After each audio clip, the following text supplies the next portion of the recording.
Welcome to Imperfect Momming. Our children are constantly looking to us for examples. The term role model doesn't quite cut it here. We are shaping their worldview with every move we make. You see, it's not in the lectures we give or moments where we are actively attempting to teach them. It's in the micro movements we make, the unconscious ways in which we navigate life. We are constantly teaching our children how to show up for themselves, their friends, their future partners, and even their future children. So what can we do to ensure we are raising thoughtful, compassionate, self-aware human beings? We have to become them ourselves. No one is perfect, but we can still all be better, and it starts with self-healing. Let's get to it.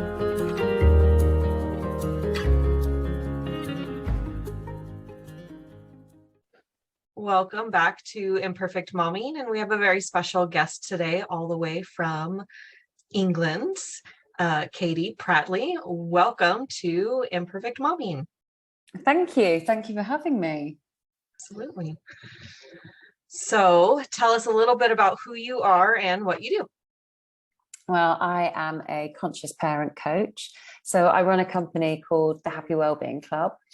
And what I do is work with parents, primarily mums, who find themselves exhausted by constant conflict in their houses, usually with tweens and teens. And I help them shift out of those negative patterns of communication and move their relationship to a more connected one by helping them find a calmer pattern of communication, a way to be calmer in the relationship with their children. I bet that every teen and tween mom just like perked up her ears right now, like, what? You can do that? I think that's the thing. I don't do it. The parents do it. They do it. And that's one of the big steps, is realizing that, or one of the biggest hurdles when working with parents is getting them to understand that actually a lot of that conflict, they have the control, because it's the way that we approach our children and the way that we communicate with them, although it doesn't feel like this a lot of the time, that can set the patterns for how they communicate with us. And there's a whole knock-on effect of the power balance, or even having to step out of the framework of feeling like you need to have a power balance that can create the conflict or create the calm, depending on how you approach the situation, approach the relationship dynamic. What I've been reading Dr. Dan Siegel's books. I probably mention them on every single podcast episode. Comes up a lot. But when I read No Drama Discipline, because we were having some drama discipline happening in the house. And so I read that book, and I like his books because they are personal development books that are kind of disguised as parenting books. Yeah. And I just love all things personal development, and especially if it's going to help in my relationship with my son and my parenting. And I think that one of his concepts is kind of what you were touching on, the energy that you bring to the conflict can completely shift it. Right? Yeah, absolutely. So, like what he talks about is, if you're at the beach and you're hearing beautiful, lovely classical music playing, you're going to be very calm and not activated. But if you're hearing the Jaws music, the theme music, when you're at the beach, you're going to be activated. You're going to be activated, and you're going to feel more triggered in that situation. Yeah. And it's the same way in our parenting. And I know one example that I had given a while back was, my son was activated, and I asked him a question, and he snapped at me. And I was not, this was probably the first time he really reacted to me that way. And so I approached it from, oh, where's that coming from? As opposed to, how dare you talk to me this way? Right. And so I just said to him, why are you talking to me that way?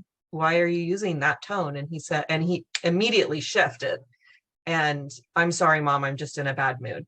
And it's like, oh, well, now I have new information. Yeah.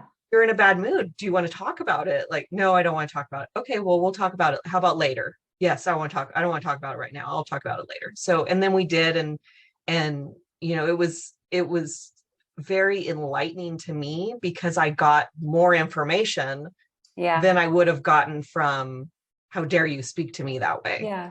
Right. And I think there's so much that comes up in that. I mentioned power struggles before, that some people tend to approach their kids in terms of a power struggle. But actually, one of the things which it creates those shifts, as you said, is approaching with sort of curiosity rather than control, and releasing that control, releasing the feeling of needing to control everything can, as you say, just mean that moment that could catapult the whole situation into an explosion, actually the way that you approach that enabled your son to step out of it, because you stepped out of it, so he stepped out of it. And sometimes it can just immediately extinguish it, like you said, just by the way that you choose to approach it. But again, that's why I call myself a conscious parent coach, because it's because people do say to me, oh, calm parenting. I don't know if it is in the US, but there's a huge movement in the UK, particularly on TikTok, of calm parents, calm parent coaches, which is great. But for me, I feel, if you peel a layer back beneath that, actually what that is being conscious. If you're conscious of yourself, if you're conscious of your child, if you're conscious of what you're saying and what the intention is behind what you're saying, when you're conscious of those systems, and it tapped into what you said about self-development as well, then everything can shift. The paradigm of your relationship can shift into a much more pleasant and positive one, and much more beneficial. Because you said about self-development, and that's actually what got me into this mess anyway, was that I had been a high school teacher for 20 years. It'll be 20 years this year. And I still teach part-time at the moment, but the reason that I wanted to move into being a parent coach was because I saw all of these teenagers that seemed to be stuck in a really negative cycle of thinking, of limited thinking, and conflict. And I know from speaking to parents as well that there was conflict, and it just seemed like there was sort of this control battle going on between them that ended up with huge swathes of teenagers not believing in themselves and thinking that they can't do anything right. And I think a lot of that is to do with the British education system. I don't know what it's like in the US, but probably it's pretty intensive here, and it's all academic success. And I feel that tripping over into parenting as well. And I wanted to do something to sort of change the mentality of teenagers. And I actually thought the best way to do that was to work with parents, because you're only in school for a little bit of time. So if you shift it so that we have parents working with their kids in a different way than the mentality of schools, that's where the power is, with the parents rather than the schools. Because I think, the whole future of the adult population starts with the way that they are taught to think about themselves, the way they're taught to communicate all throughout their younger life. Yeah, there's off on a tangent, sorry. No, absolutely. I 100% agree. And that's why I like working with moms as well, because I feel like when you change a mom and change her life, it changes the whole family. Yeah. And that's the basis of this podcast, is that they're not listening to our lectures inside of trying to actively parent. Yeah. Right. It's inside what we're doing that they learn the most. Like, so that you mentioned these limiting beliefs that they have about their own learning. And a lot of that probably stems from, their parents growing up in the same school system, and their parents' parents, and so on and so forth, that it's these generational things that we learn, that it takes conscious parenting, or just being conscious, a conscious human, to understand what I'm thinking, like, where these moments come from. Because I'm by no means am I a perfect parent. Who is exactly. But I've lost my temper, and inside losing my temper, I it passes, and then I think, oh, well, where'd that come from? What was it? What was the thought that created the emotion? Or what was the emotion? Yeah. Okay, I got angry. And so what made me angry? Well, he said this. Well, what thought did I have about what he said? Oh, that came from, that was the example that I learned from this parent, or from this teacher, or from, this situation. And having that awareness is a lot of times half the battle, if not the whole battle. Just understanding that it's like taking a domino out. When you take a domino out and you push them down, it doesn't trigger the next one. Yeah, absolutely. Because I think, well, as you know, we all know that we grow up with these ideologies, these assumptions about what's good and what's bad. And I think a lot of the conflict, again, particularly with that age group of tweens and teens, but younger children as well, is we're all trying to do the best that we can, and we're all trying as parents to give our children and create the best life that they can have and want the best for them. But a lot of the time that comes from our own internal value system. So some of the really turbulent conflicts which happen in families often are just a clashing of values, or come from fear. So for instance, parents always want the best for their kids. So we want them to, for example, because there is a lot of weight on it, do well in school, doing their homework as a sign of doing well in school, and that can create a big clash. But sometimes those value systems that we have stop us listening. To go back to your example with your son again, you approached with curiosity, you asked why, rather than just assuming you know best because you're a parent and I will go along with my assumptions of the situation.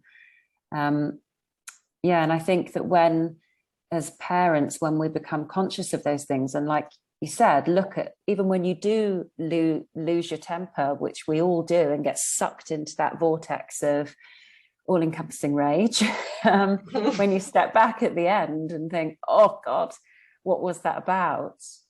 And start to unpick those codes and those systems that are all hardwired into us, it becomes a lot easier, like you said, in future, not to get sucked into that vortex, not to assume that your values are their values, assume that you know best. And I think it is all about finding the strength as parents to relinquish some of that control and put those boundaries in. We all talk about boundaries, of putting the boundaries on the kids, but sometimes I think as parents, we've got to learn to put boundaries on ourselves and for our own headspace and mental health as well, to think, how much can I do here? Where is my boundary of where I'm going to say, and the rest is yours to decide about? Because there's a healthy mindset in that for us as parents, and there's a healthy mindset in that for kids as well, where they learn to be autonomous, without parents guiding the way all the time. Yeah, and I think that's really important. There's, in my growing up, it wasn't a big, like, nobody ever showed me or told me how important it was for me to figure things out on my own. So if I struggled with something, or if I honestly didn't want to do something, someone would just do it for me. And so that's something that shows up in my relationship, where my boyfriend was raised very differently, that, he don't ask for help. You figure it out on your own. And there's so much value. And I think there's a balance between how I was raised and how he was raised, where we can have a little bit of both.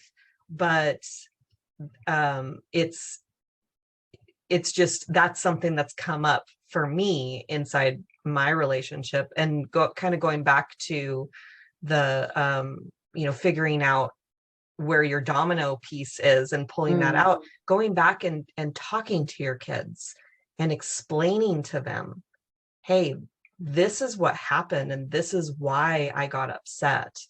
And the other night, my son lied and said he brushed his teeth. And I knew immediately that's a trigger for me. And I just told him straight out, if you don't, he's told me he doesn't want to make me mad in past conversations. And I said, if you don't want to make me mad, don't ever lie to me.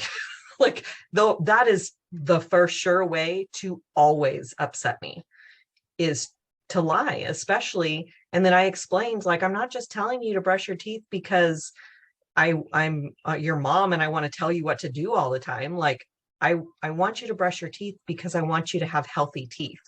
You know, you don't have baby teeth anymore. These are grown-up ones. So you have cavities, you live with these cavities for the rest of your life, you know, and I think it's helped. I think that explaining always helps though. There's so much beyond what you just said that isn't necessarily just about that moment, but you've created a relationship there where you've modeled that behavior of, you know, here's why I might get mad here, here's the trigger, and explaining it. And I find that when we do that as parents, what we're actually doing is modeling behavior. So in the future, we hope that then the children are learning, worst case scenario for them, they lose it and go into that bubble of rage, and then they feel that it was a natural innate instinct for them afterwards to come back and say, I'm sorry that happened, it must have made you feel this way, but here's what was going on for me. So this, again, it's so much more than just what you just said about, you know, brushing your teeth and that being a trigger. It's actually modeling the whole setup of positive communication and teaching it as a skill.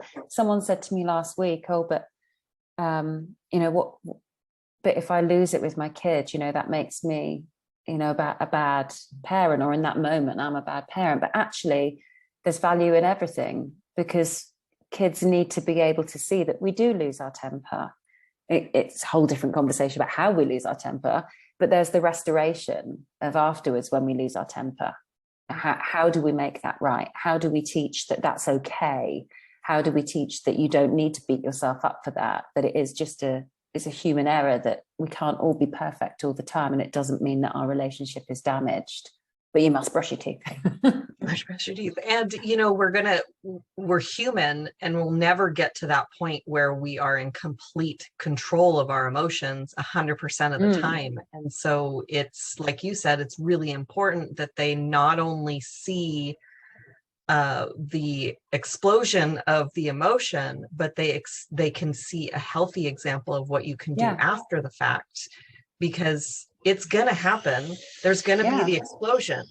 And if you don't know what to do with it, then, you know, one thing that my boyfriend and I have all talk about all the time is how we don't have resentment towards one another, because any time that we've lost our tempers and had an argument or had a disagreement of some kind, we've discussed it at length of, this is how I was feeling, and this is what was going through my mind, and this is how my body reacted, and this, you know, we have those kinds of conversations.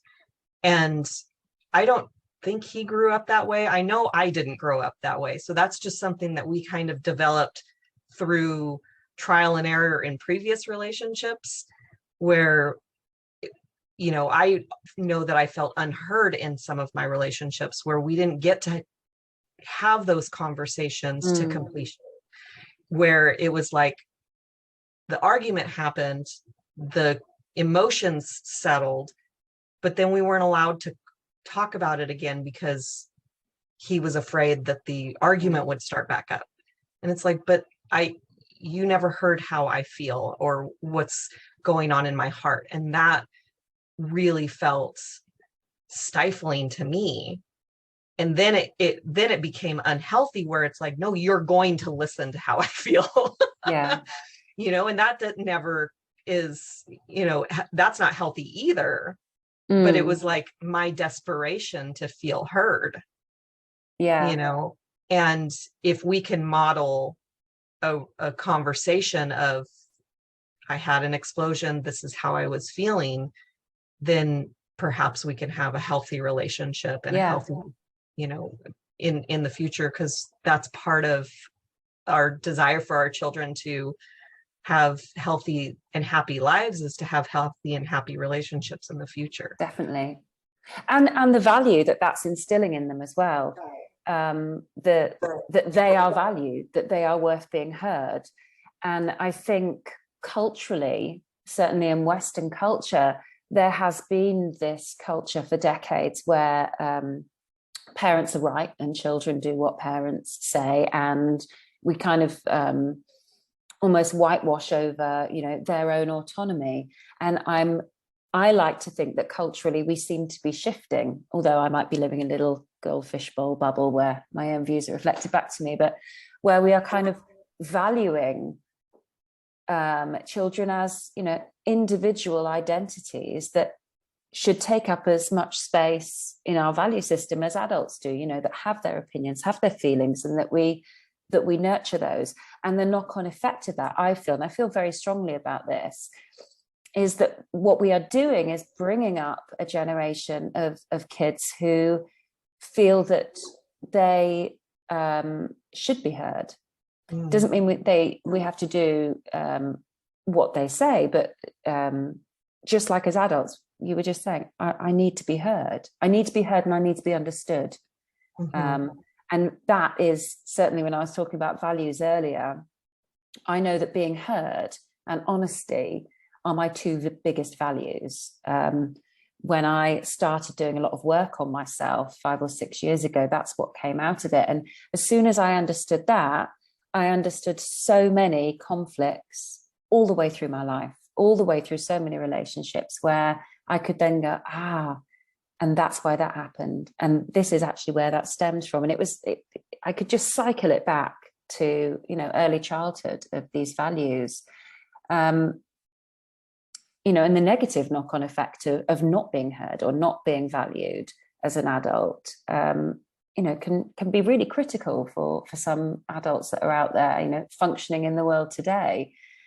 Which is why I think it's so important when I hear stories like you just said about what you're modeling and how important it is for you to feel heard and feel understood, and that your son is now growing up in a house which this is all around him, because we learn, like you said earlier, we actually just learn through osmosis, don't we, of what we're observing, what we're living within, rather than not necessarily what we're being told out of our mouths. It's what we soak up in the culture that we live in. Yeah. And I think the phrase that sums up the old way of parenting is that children are meant to be seen and not heard. Yeah. And it excites me that is shifting. And, to an extent, I believe that, it might swing too far. It might be swinging too far where kids are getting away with everything and anything that they want. And we want a balance between seen and not heard and running amok.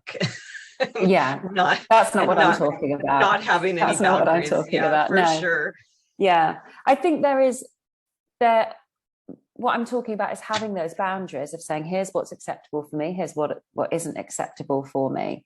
And so actually, I feel in this movement of conscious parenting, there are very firm boundaries there, but it's how we react to when the boundaries are pushed or moved beyond, because teenagers will do that. That's what they're supposed to do. That's their job role, to grow up with healthily as well, is to shift, is to try to push those boundaries, to separate their identity from us. And actually, we've started talking about kids here, but through working as a parent coach, through understanding all of this, and even understanding what's going on in the brains of tweens and teens and children as they grow up, this is how you give parents support. Because through understanding, parents and particularly mums, I think, carry this more than dads. What you're really doing is shifting that feeling, which is very common in mums, of shame and guilt, of I'm not good enough, or I'm not doing it well enough, or, going back, we had the example earlier that we both admitted, we've lost our tempers and things. And a lot of us, I'm not saying dads don't feel this as well, but somehow I feel it's kind of more entrenched in mums to feel that weight, that guilt of, I lost my temper. And I think through unpicking those systems that we have that make us lose our temper, those triggers, through understanding that actually it's not bad to lose your temper. It's how you then restore and repair, and it's how we communicate. What I'm really hoping to do is to empower those parents, think, actually, I'm doing an okay job here, which again can release some of that pressure, which then releases some of the tension so they can be calmer parents in those situations. And it's one of those cyclical balls that the more that you do it, the better you feel you're doing as a parent, and then the more positive you approach more situations, and the calmer you become again. And it's like a snowball. That's the analogy I'm going for. It's like a snowball effect that way, that the more mum feels good, the more the relationship is nurtured.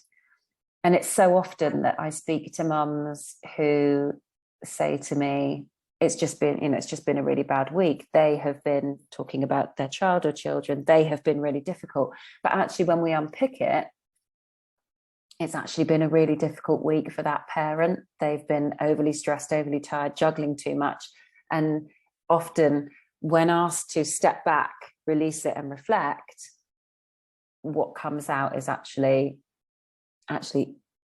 I was really tense. I was bringing tension to the relationship, which therefore helped or aided the teenager, the tween, the child to also be tense. And this is the same for a 2-year-old as it is a 16-year-old.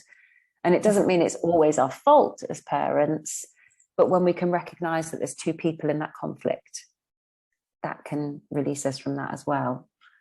Yeah. And that's taking the responsibility for themselves and their role inside the conflict. Yeah. Is there a piece of advice that you want to share with moms?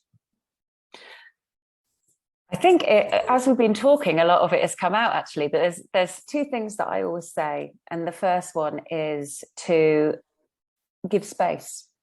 Give wherever you can, give space.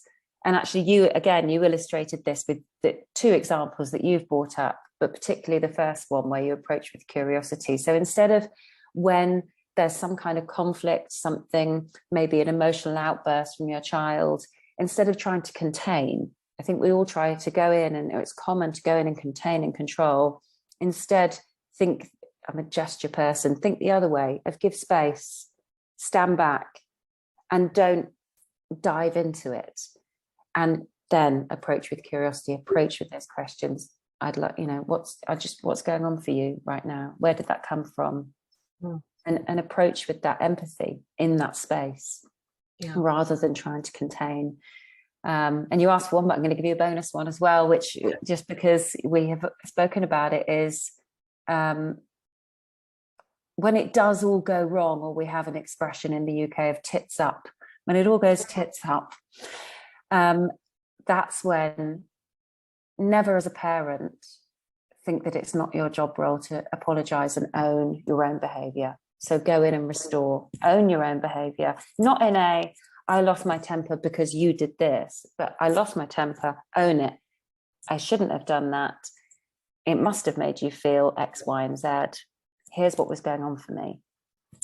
Because both of those things, one, the giving space will help release the tension from yourself and the child, and the apology and owning it models what they should be doing in the future, but it also empowers the child. It makes them feel seen, makes them feel heard, makes them feel like they matter.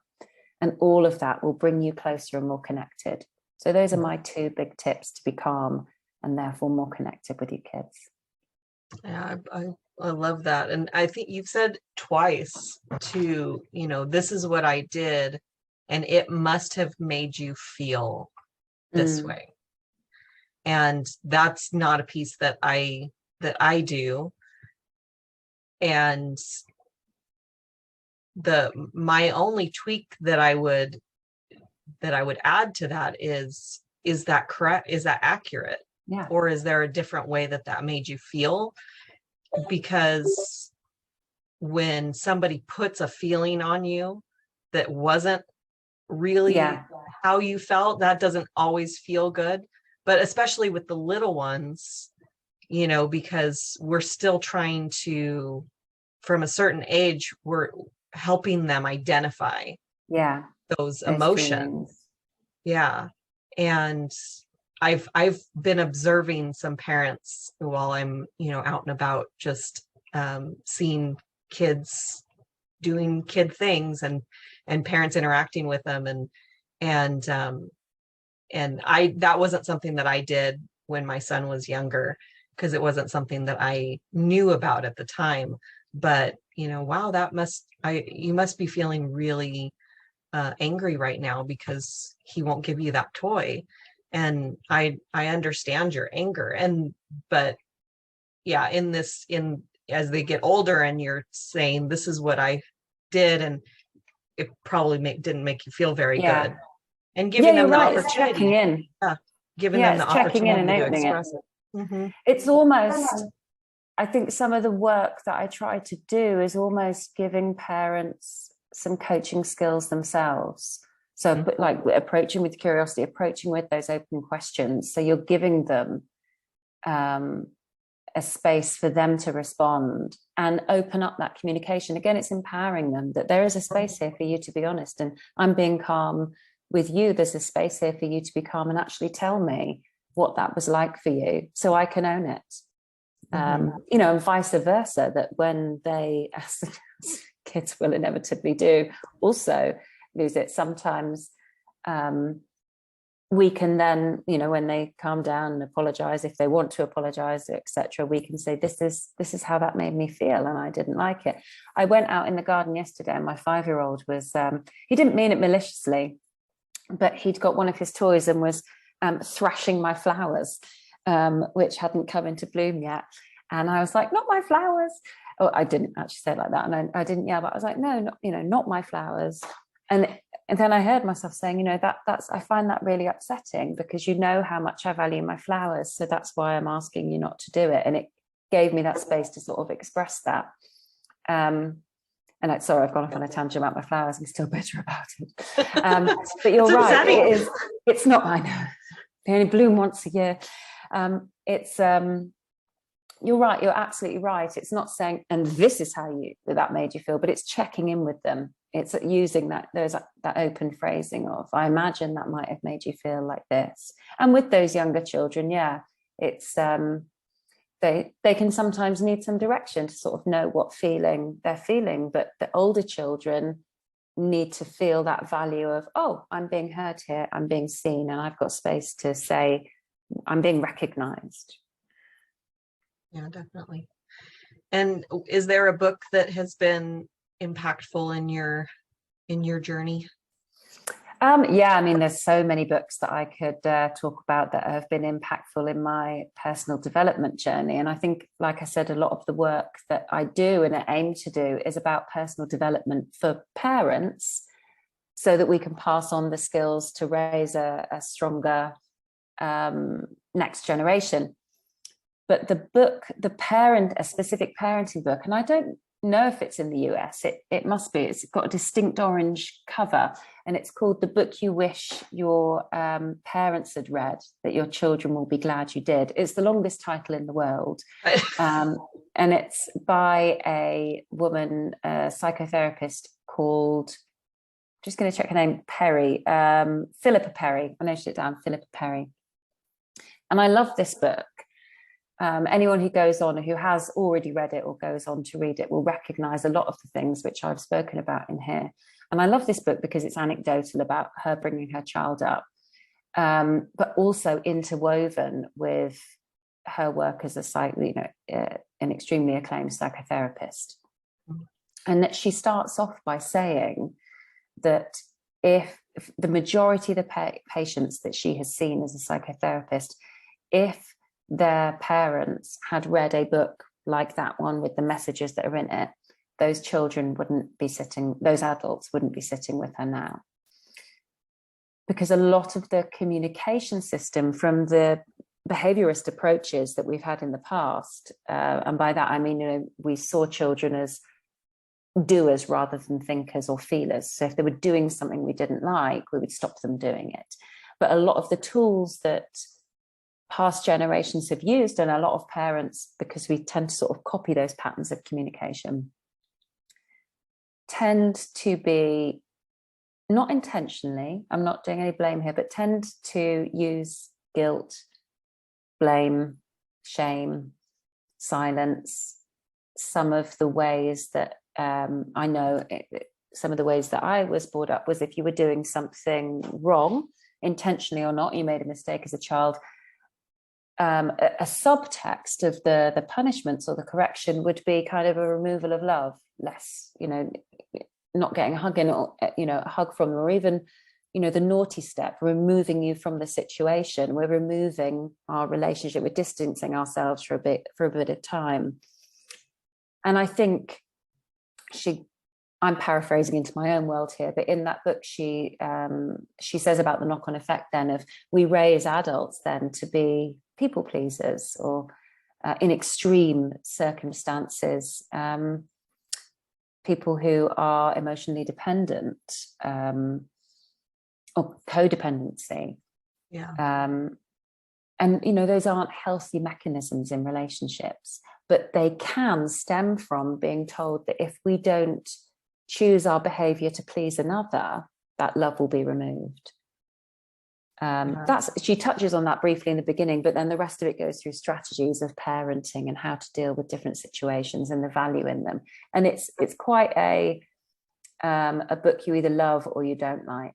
It can be quite tenuous. And she said her first draft of it, her publisher passed it to her back and said, I can't publish this. You need to rewrite it in a softer way, because I read this and felt angry because it felt like you were telling me everything about my parenting is wrong.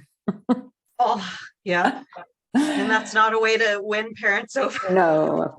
But I don't know how many drafts she did, but the draft that I read, I loved. And when I first had my son, I was quite an anxious parent. I think like lots of parents, I wanted to get it right. And one of the things that I didn't do was read lots of books, because actually I didn't want to have a system that will give me something to measure myself against, to think I'm failing, I'm not doing it that way. And I did read this book, and it made me feel really good, because a lot of the things that she was writing about in the book, I was already doing because of the self-development work that I had done. And I knew what patterns I didn't want repeating in my own experience as a mother that I had experienced as a child. And when I read this book, it reinforced everything that I wanted to do, and made me think like, yes, this is a good thing that I'm doing. So that's why I love that book. That's awesome. And I always think it's interesting when I read a book, like No Drama Discipline was one that I had to set it down and pick it back up later. But and then I'm reading a book that is designed to guide you through pregnancy. And I had to set that one down too for a moment and come back to it, because of what you just said. I didn't want to be told what I was doing wrong. Yeah. And it's interesting to me that just taking that little break, and then I can come back to it. And I just, during the break, I'm kind of self-coaching and reminding myself that, it's okay. I didn't know this when I did that, and now I know this, and so I can do differently the next time that happens, Yeah. And it's okay. When you know better, you can do better. Yeah. And so that's probably my favorite part about being a coach, is being able to self-coach. Yeah.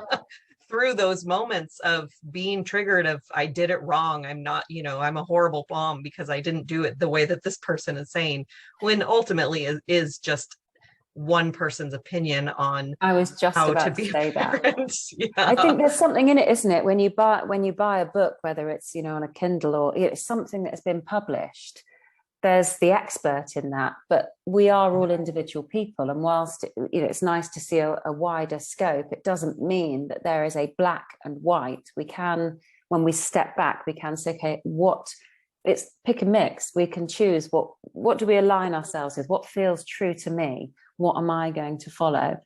And for me, that book was something which I was very happy with. But I know when I was pregnant, people were recommending books to me. And those were the ones which because they were sort of, we always say, oh, this book's great because she says this, this, and this. And I would hear things and they just weren't resonating with me in that way. So, yeah, I think it's lovely to read books. But, yeah, I agree with you about the coaching place, being able to, I'm just going to set that down because something's triggering here. Don't know what it is, but something's triggering. And then I'll come back to it and I'll decide then whether I am going to take this on or whether I'm not going to take it on. Yeah. Yeah. And where can our listeners find you? I'm on Facebook, The Happy Wellbeing Club, and Instagram, thehappywellbeing.club. I know, big difference. So that's where I primarily am at the moment. I'm not a huge social media person. I'm trying to pick up my consistency there.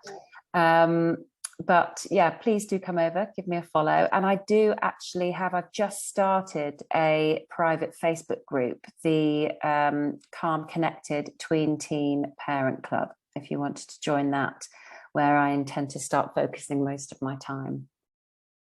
Awesome. Well, thank you for joining us today. I think it's bedtime. It is for me. My son had me up at 3:15 this morning and did not go to bed again. It's 9:15, which for me is a late night. I love an early night. But thank you so much for having me as well. It's been lovely to have a chat. Love chatting about mums and kids, especially with someone on the other side of the pond. So I love speaking to people in specifically England. I have a romantic feeling about England specifically. So I love connecting with people that are not here. So yes, thank you again, and for everything, for all of your nuggets of wisdom. I really enjoyed it. Thank you. Me too. It's been lovely. So we will have another episode of Imperfect Momming for you next week. And until then, keep healing. Bye, guys. Thank you for tuning in to Imperfect Momming. It's time for us to step up and realize that our power is not in trying to shape our children. Our power lies in shaping ourselves into the people we want our children to model themselves after. Don't just do it for your kids. Do it for yourself. When you become a more self-aware, compassionate, and confident person, you and everyone around you benefit. For more information about me and my work, visit AlysiaLyons.com. That's AlysiaLyons.com. See you next time.